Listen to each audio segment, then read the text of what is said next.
വിഷുക്കണി പ്രഖ്യാപനം ഉദ്ഘാടനം ചെയ്തിട്ടുള്ള നമ്മുടെ എല്ലാം പ്രിയപ്പെട്ട മുൻ തദ്ദേശ സ്വയംഭരണ വകുപ്പ് മന്ത്രി ആദരണീയനായ എം പി ഗോവിന്ദൻ മാസ്റ്റർ, മറ്റു വേദിയിലിരിക്കുന്ന doctor B Sivadasan M P ഉൾപ്പെടെയുള്ള ജില്ലാ പഞ്ചായത്ത് പ്രസിഡന്റ്, ഗ്രാമപഞ്ചായത്ത് പ്രസിഡന്റ് ഉൾപ്പെടെ വേദിയിലിരിക്കുന്ന വിശിഷ്ട വ്യക്തികളെ, ബഹുമാന്യരായ നാട്ടുകാരെ, സഹോദരി സഹോദരന്മാരെ, പുതിയൊരു ചുമതല ഏറ്റെടുത്ത് നിലവിലുള്ള ചുമതല നിന്ന് വിടുതൽ ചെയ്തതിനു ശേഷം ഏറ്റവും ആദ്യം ഈ മുണ്ടേരി സ്കൂളിലെ പരിപാടിയിൽ തന്നെ പങ്കെടുക്കുന്നു എന്നുള്ളത് വളരെ വളരെ സന്തോഷകരമായിട്ടൊരു കാര്യമാണ് എന്ന് ഞാൻ പറയുന്നത്. ഗോവിന്ദൻ മാഷ് വളരെ വളരെ ലളിതമാണ് എന്ന് തോന്നുമെങ്കിലും അതീവ സങ്കീർണമായിട്ടുള്ള കാര്യങ്ങളാണ് വളരെ ലളിതമായി ഇവിടെ അവതരിപ്പിച്ചിട്ടുള്ളത്. പ്രൗഢ ഗംഭീരമായിട്ടുള്ള അദ്ദേഹത്തിന്റെ പ്രഭാഷണത്തിന് ശേഷം ഒരു പ്രസംഗം നടത്തണമെന്ന് ഞാൻ ഉദ്ദേശിക്കുന്നില്ല. ഏതാനും ചില ചെറിയ കാര്യങ്ങൾ മാത്രം ഓർമ്മിച്ചെടുക്കാനാണ് ഞാൻ ആഗ്രഹിക്കുന്നത്. കാഞ്ഞിരോട് ശങ്കരവിലാസം UP സ്കൂളിൽ പഠിക്കുന്ന സമയത്ത്, എനിക്ക് തോന്നുന്നു ഒരു 4ാം ക്ലാസ് 3ാം ക്ലാസ്സിലൊക്കെ പഠിക്കുന്ന സമയത്ത് തന്നെയാണെന്ന് തോന്നുന്നത്. ക്ലാസ് കഴിഞ്ഞാൽ 4 മണിക്ക് ലോങ് ബെൽ ടൺ ടൺ എന്ന് പറഞ്ഞിട്ട് ബെല്ലടിച്ച് കഴിഞ്ഞാൽ ഏറ്റവും ആദ്യം പുറത്തേക്ക് ഓടലാണ്. ഓടിയിട്ട് നേരെ നമ്മളെ രാഘവേട്ടന്റെ വായനശാലയിലാണ് ചാടിക്കയറുക. എന്നിട്ട് അവിടുന്ന് ഇങ്ങനെ നോക്കിയിരിക്കും. ആ സമയത്തുള്ള വായന എന്ന് പറയും ബാലരമ എന്നൊക്കെ പറഞ്ഞിട്ടുള്ള ഒരു സാധനം ഉണ്ടല്ലോ, പറയും പൂമ്പാറ്റ എന്നൊക്കെ പറഞ്ഞിട്ട്. ആരെങ്കിലും ഒരാൾ അത് കയ്യിലുണ്ടെങ്കിൽ അത് ഇയാൾ വായിച്ച് കഴിയുന്നവരെ ഇങ്ങനെ അവിടെ ഇരുന്ന് നോക്കും. വിശക്കുന്നുണ്ടാവും, ഉച്ചക്ക് ഭക്ഷണം കഴിച്ചിട്ടുണ്ടാവും. ഓടി വായനശാലയിൽ എത്തിയിട്ട് നോക്കുമ്പോഴത്തേക്ക് അവിടെ വലിയ ക്യൂ ഉണ്ടാവും. അങ്ങനെയാണ് നമ്മുടെയൊക്കെ ഒരു വായനാശീലം ഡെവലപ്പ് ചെയ്ത് വരുന്നത്. ഈ ചെറിയ മാഷിവിടെ വളരെ കൃത്യമായി ചൂണ്ടിക്കാണിച്ചതുപോലെ വളരെ ലളിതമായ വായനയിൽ നിന്ന് സങ്കീർണമായ വായനയിലേക്ക് വളരുന്ന വായനയുടെ ഒരു സുഖം എന്ന് പറയുന്നത് തുടങ്ങുന്നത് നമ്മുടെയൊക്കെ ജീവിതത്തിൽ അങ്ങനെയായിരിക്കും. അങ്ങനെ യഥാർത്ഥത്തിൽ നമ്മുടെ സമൂഹത്തെ രൂപപ്പെടുത്തുന്നതിൽ വായനക്ക് വളരെ വളരെ വലിയ പങ്ക് നിർവഹിച്ചിരുന്നു, ഇപ്പോഴും നിർവഹിക്കുന്നുണ്ട് എന്നുള്ളതാണ് യാഥാർത്ഥ്യം. കുഞ്ഞുണ്ണി മാഷ ഒരു കവിതയുണ്ട്, വായിച്ചാൽ വളരും, വായിച്ചില്ലെങ്കിലും വളരും. അല്ലല്ലേ? വായിച്ചാൽ വളരും, വായിച്ചില്ലെങ്കിലും വളരും. വായിച്ചാൽ വിളയും, വായിച്ചില്ലെങ്കിൽ വളയും. അതാണ് യാഥാർത്ഥ്യം. വായിച്ചാലും വായിച്ചില്ലെങ്കിൽ നമ്മളങ്ങ് വളർന്നു പോകും, പന പോലെ അങ്ങ് വളരും. പക്ഷെ വായിച്ചാൽ വിളയും, വായിച്ചില്ലെങ്കിൽ വളയും. വായനക്ക് അത്രയും വലിയ പ്രാധാന്യമുണ്ട്. നമ്മളെല്ലാവരെയും രൂപപ്പെടുന്നതിൽ ഏറ്റവും പ്രധാനപ്പെട്ട പങ്ക് വഹിക്കുന്നത് വായന തന്നെയാണ്. ഇപ്പോഴുള്ള വായന പലപ്പോഴും എങ്ങനെയാ?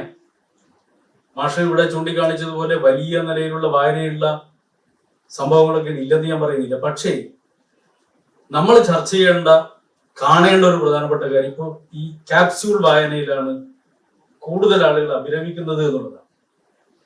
യഥാർത്ഥത്തിൽ ആ ശീലം, ആ വായന തന്നെ എങ്ങനെ? ഇപ്പൊ മൊബൈൽ ഫോണിൽ നിങ്ങൾ തന്നെ നോക്കിയോ, നമ്മൾ കയ്യിലൊരു മെസ്സേജ്, വാട്സാപ്പിൽ ഒരു സന്ദേശം വരികയാണ്. ആ സന്ദേശം മുഴുവൻ വായിക്കില്ല, അത് വായിച്ച് തീരുന്നതിനോട് അടുത്ത വായിക്കാനുള്ള തൊടിയാണ്. ഇങ്ങനെ എന്തോ ഒന്ന് അന്വേഷിച്ച് കിടക്കുന്ന പോലെ, ഈ ചൂയിങ്ങൻ ചവക്കുന്ന പോലെയാണ്, അല്ലെങ്കിൽ പശു ഇങ്ങനെ അയവിറക്കുന്ന പോലെയാണ്. ഇങ്ങനെ ചൂയിങ്ങൻ ചവക്കുമ്പോൾ നമ്മൾ എന്തോ ഒന്ന് ചെയ്തുകൊണ്ടിരിക്കുന്നു എന്നുള്ളൊരു തോന്നലുണ്ടാവും. യഥാർത്ഥത്തിൽ ചെയ്യുന്നില്ല, ചുമ്മാ ഇങ്ങനെ ചവച്ചുകൊണ്ടിരിക്കും. അങ്ങനെയുള്ള ഒരു സ്ഥിതി നമ്മുടെ സമൂഹത്തിലുണ്ട് എന്നുള്ളത് ഒരു യാഥാർത്ഥ്യം. എന്നാൽ ഗൗരവമുള്ള വായനയുണ്ട്. ഇപ്പൊ വായന നഷ്ടപ്പെട്ടു പോയിട്ടില്ല, വായന വലിയ നിലയിൽ നിലനിൽക്കുന്നുണ്ട്. എന്നാൽ അതിനൊരു അപഭ്രംശം ഉണ്ടാകുന്നുണ്ട് എന്നുള്ള ഒരു യാഥാർത്ഥ്യം നമ്മുടെ മുന്നിലുണ്ട്. ആ യാഥാർത്ഥ്യത്തെ കൂടി അഡ്രസ് ചെയ്യണം. അതിന് പറ്റുന്ന ഒരു കേന്ദ്രമായിട്ടാണ് നമ്മൾ യഥാർത്ഥത്തിൽ ഈ വാർഡിൽ ഒരു വായനശാല. നമ്മളെല്ലാവരും നിറഞ്ഞ കയ്യടി കൊടുക്കേണ്ടതാണ് ഡോക്ടർ ശിവദാസൻ എം പി. അദ്ദേഹം മുൻകൈയെടുത്ത് ഈ കണ്ണൂർ ജില്ലയിൽ MP എന്നുള്ള നിലയിൽ ആരംഭിച്ച് നടപ്പിലാക്കിയിട്ടുള്ള പദ്ധതിയാണ് ഇത്. തീർച്ചയായും അത് people's mission for social development എന്ന സംവിധാനം ഉണ്ടാക്കി കണ്ണൂർ ജില്ലയിലെ മുഴുവൻ വാർഡുകളിൽ എത്ര മനോഹരമായിട്ടുള്ള ഒരു കാഴ്ചപ്പാടാണ്. എല്ലാ വാർഡുകളിലും വായനശാല. പട്ടിണിയായ മനുഷ്യ, നീ പുസ്തകം കയ്യിലെടുത്തോളൂ, അത് നിനക്ക് പുതിയൊരു ആയുധമാണ് എന്ന് നമ്മൾ സാക്ഷരതാ പ്രസ്ഥാനത്തിന്റെ സമയത്ത് പാടിയ പാട്ടാണ്. ആ പാട്ട് എഴുതിയാലെന്നറിയോ? ബെർത്തോൾഡ് ബ്രെറ്റ് ആണ്. ബ്രെറ്റിന്റെ കവിതയാണ്. ബ്രെറ്റിന്റെ കവിത നമ്മൾ മലയാളത്തിലാക്കിയത്. കവിതയുടെയും സാഹിത്യത്തിന്റെയും വിജ്ഞാന സാഹിത്യത്തിന്റെയും എല്ലാ ലോകത്തിലേക്ക് നമ്മുടെ കുട്ടികളെ, നമ്മുടെ തലമുറയെ പിടിച്ചിരുത്തുക, അതിനുള്ള എല്ലാ സങ്കേതവും നമ്മൾ തീർച്ചയായിട്ടും ഉപയോഗിക്കണം. അത് ചെയ്യുക എന്നുള്ളത് നമ്മുടെ സമൂഹത്തോട് നമ്മൾ ചെയ്യേണ്ട ഏറ്റവും വലിയ ഉത്തരവാദിത്തമാണ് എന്ന് വിശ്വസിക്കുന്ന ഒരാളാണ്. നമ്മുടെ കുട്ടികൾ വായിച്ച് വളരണം, അങ്ങനെ വളർന്ന് വിളയണം. അങ്ങനെ ഒരു സമൂഹത്തെ രൂപപ്പെടുത്താൻ വേണ്ടി നമുക്ക് കഴിയേണ്ടതായിരുന്നു. അറിയപ്പെടാത്ത മനുഷ്യരുമായി നീ എനിക്ക് സാഹോദര്യം നൽകി, ജീവിച്ചിരിക്കുന്ന എല്ലാറ്റിലുമുള്ള കരുത്ത് മുഴുവൻ നീ എനിക്ക് തന്നു, എല്ലാവരുടെയുമായ വിജയത്തിൽ എന്റെ വൈയക്തിക ദുഃഖങ്ങൾക്ക് ചരമടയാൻ കഴിയുന്നത് എങ്ങനെയെന്ന് നീ എന്നെ പഠിപ്പിച്ചു എന്ന് സമൂഹത്തെ പഠിപ്പിച്ച പാബ്ലോ നെരൂദയെ നമ്മൾ പരിചയപ്പെടുന്നത് കോളേജിൽ പഠിക്കാൻ വേണ്ടി തുടങ്ങുന്ന സമയത്താണ്. അത് വായനശാലയിൽ നിന്ന് കിട്ടിയിട്ടുള്ള ഒരു അനുഭവമാണ്. അപ്പൊ നെരൂദ, അറിയപ്പെടാത്ത മനുഷ്യരുമായി നീ എനിക്ക് സാഹോദര്യം നൽകി, എത്ര വലിയൊരു ഒരു കാഴ്ചപ്പാടാണ്.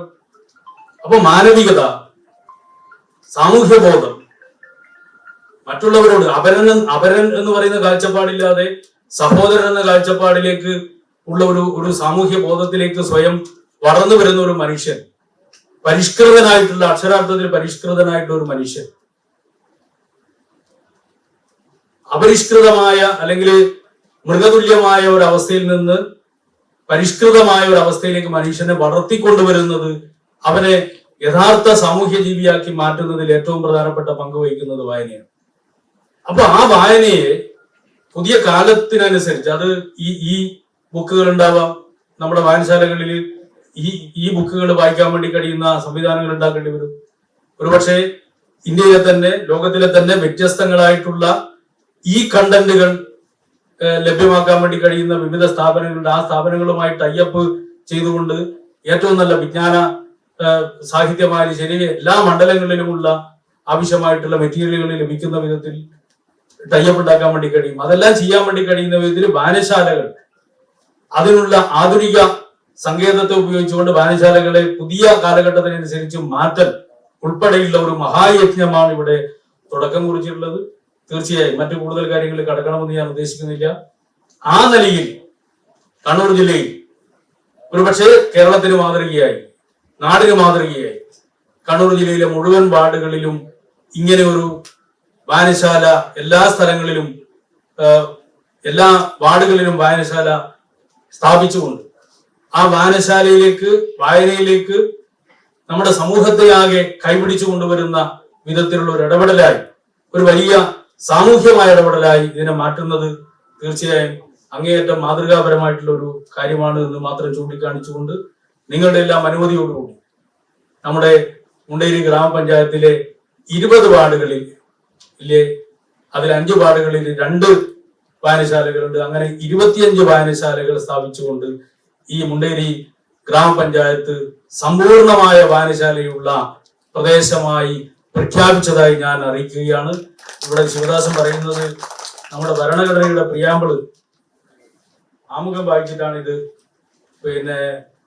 പ്രഖ്യാപിക്കേണ്ടത് എന്നാണ് പറയുന്നത്. അതുകൊണ്ട് ഞാനത് വായിക്കുകയാണ്. നിങ്ങൾ എല്ലാവരും അത് ഏറ്റ് വായിക്കണമെന്ന് അഭ്യർത്ഥിക്കുന്നു.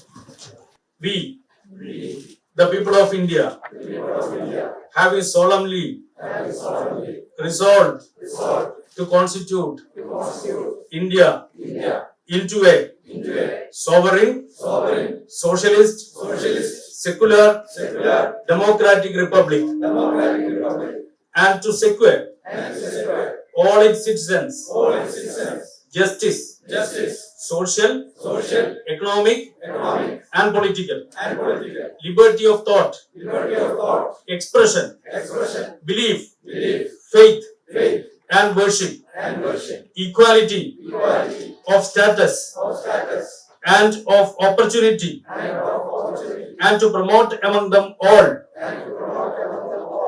fraternity, ensuring the dignity of the individual and the unity and integrity of the nation in our Constituent Assembly this 26th day of November 1949 do hereby adopt, enact and give to ourselves this Constitution.